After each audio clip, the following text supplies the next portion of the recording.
It's AFA Today on AFR Talk. And if you're watching on the AFA channel, that's the Liberty Harbor and Statue of Liberty lifting her torch. What a great shot. What a great day. Beautiful spring day. And glad that you're with us.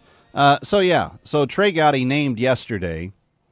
I'm Kevin McCullough, 888-589-8840. Trey Gowdy named yesterday will head the newly announced special committee to probe what happened in Benghazi, and I hope that he gets down to brass tacks. I really do. I've got a kind of a moral dilemma that I want to get into. I'll take a few calls on Benghazi before I get into it, though. Let's talk to let's first go to Judy in Texas. Judy, welcome. You're up first with Kevin McCullough. Glad you're here. Hi. Hi, Kevin. I so appreciate you and your honesty. Thank you. I just wanted to say that it doesn't seem like anyone is getting behind why all the lying. I mean, the lying is bad enough that it was not a video and all that stuff, and I know that they say that it's because of the election coming up and political reasons, but there's got to be something more behind it, and everyone seems to be ignoring that. Because why did they, when there was troops that could have gone in that weren't that far away, and they told them to stand down, and who gave the stand down orders, and why was he not in the Situation Room, and why the next day he's off to Las Vegas campaigning, doing a fundraiser? Yep. Yeah, all of that. There's more those are all, it and all. see, I think those are fair questions, and I don't think those have to be considered partisan questions. I think they're just questions of fact. We're trying to deliberate what happened here. We still don't know. If we had a clear understanding, and let's say the worst case scenario was he was just super tired and went to bed, just tell us that. Let us see the schedule and explain to us what happened. I don't think that anybody who hasn't walked in the steps of a president can really fully understand what they're up against all the time, and maybe he was just exhausted. But at least demonstrate for us what happened. And I think that unfortunately they've gotten so they've just gotten so worked up in knots over this that when you say we've just got a few more questions, they literally go berserk. They go ballistic. They talk about how many committees have already investigated it. They go on and on about the waste of time, and well, you're wasting our time by not telling us answers to simple questions. Between 4:30 in the afternoon and 11:30 that night, where did the president go? What was he doing? Was he having dinner with his family? Was he in the study with the girls? Whatever it was, just tell us. I don't understand why that is so threatening. They won't release a schedule and they won't tell us what he did. We don't know where he went. We don't know what he was doing. 888-589-8840. Let's talk to Hector, who's calling us from South Carolina. Hi, Hector. Welcome. Yeah, thank you, Kevin. A good day to you. You too. Yes, fools, folly, and fraudulence got this president into office both times. This global warming thing, as you well know, is nothing but an attempt to make a power grab nationwide and so forth globally. That's all it is. And they keep pushing it because they want that power grab really bad. And how you shut that down is you just defund it. No, number two, this Benghazi deal, Trey Gowdy was an excellent choice. He's a representative from South Carolina, and he's a good man. But you have to almost beat and flog these people within a half inch of their life to get the truth out of them in a hurry because they know they can't be touched. And Congress and John Boehner hasn't been doing their job like they're supposed to with the power they have at hand to take care of business. They've been scared or threatened or both or bought off, and that needs investigating if you ask me. But they need to be taken care of. These people in there deliberately being fraudulent need to be hammered and hammered hard. You don't play with people like this. It's like playing with snakes. You keep playing with them, you're going to get bitten. And thank you so much. You have a good day. Thanks, Hector. 888-589-8840, 888-589-8840. Despite what it said on your screen just a second ago, I am not Fred Jackson, the news director. I just wanted to point that out. Let's go to Robin in North Carolina. Hi, Robin. Welcome. You're on with Kevin McCullough here on AFA Today on AFR Talk. Hi. Hi, Kevin. I heard you talking about it, and I think really the reason the Democrats get so mad about it is because they're looking past Obama. They're looking towards Hillary. It's going to look bad on her, and they don't want to look like they were the buffoons for Obama. And they're trying to protect Hillary, and that's why they get so mad about it. I think the reason they get so mad about it is because they know there's a there there, and that's why they don't want anybody talking about it. And that's all I was going to say. I think that you're probably onto something there, and I think that there's one other piece of this, and that is possibly the fact that what we are seeing play out is. I think that there's a thinking that if they can bluster enough, if they can be upset about the kind of insidiousness of this enough, and kind of infer that the only people that are really got any questions left are just lunatics, then that helps pass their ideas off to something else, and you don't have to then worry about the real facts. The problem is we're not that generation anymore. The problem is people read. The problem is people do their own research. The problem is with the internet, you've got access to information. You've got front pages of newspapers that go back years. You've got access to all kinds of information. And it's a different day, for example, than when the Clintons were in office the last time. The internet wasn't nearly as sophisticated. You didn't have the ability of the average person to know quite as much as what they take in now on a daily basis. In fact, they don't have to sit at their laptop to do it anymore. They're riding the train on the way home with me in the afternoon, and they have it on their smartphone, and they're sitting there getting caught up on the news that they otherwise wouldn't know. It's a different day. We're more empowered. We should be. We need to have the best information possible to make the best choices by way of our votes. 888-589-8840, 888-589-8840. Let's go to Holly in Ohio. Hi, Holly. Welcome. You're on with Kevin McCullough. Hi, Kevin. Thanks for taking my call. Sure thing. I think there's no easy answer because we're dealing with a multifaceted, multi-layered problem here. One problem is that when people feel threatened and they don't have any logical reason to base their views on, they get extremely defensive and personal, and you can't reason with them. And so when we ask for where was the president when this happened, why weren't our troops sent in, etc., they, just like a snarling dog, they just come back at you instead of, giving us the facts. That's one of the problems. And another problem could be that, we've seen this over the years, that rather than stand on truth and principles, most in the Democratic Party just rally around the Democratic Party. And so truth just goes by the wayside.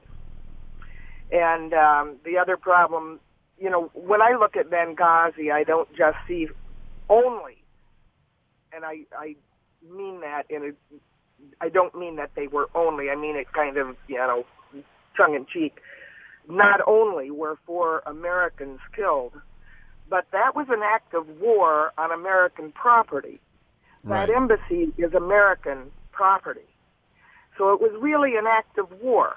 By their shoving it under the rug and telling us that it was, some kind of demonstration against some video, is not anywhere close to what happened, not even close to the truth. And it was done absolutely for political reasons, not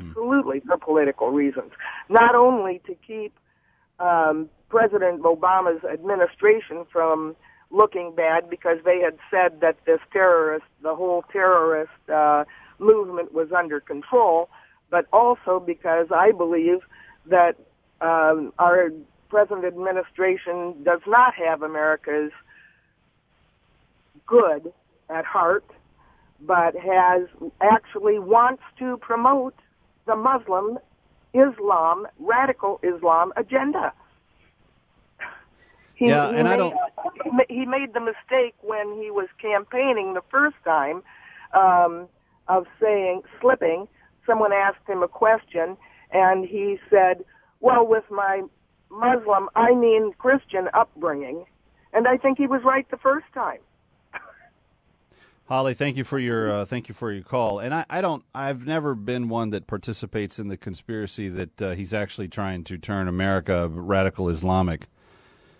But I will say this, and I think the movie 2016, Obama's America, I think it does very much get revealed in that film in a very accurate way that this president does not believe in American superiority, does not believe in American exceptionalism, does not believe that America does things differently than other countries and therefore should be looked up to. I think he thinks that he is doing the proper thing in humbling America, and that by doing that, what it will mean is that America will understand it's just one of several nations, not better than any other nation on the planet. And it is weird to think that we have a president who honestly thinks that way. I mean, that is truly strange, because I can't remember a president in the past that had that kind of hardcore, I want to bring America to her knees kind of belief system. But it is very present in everything that he does.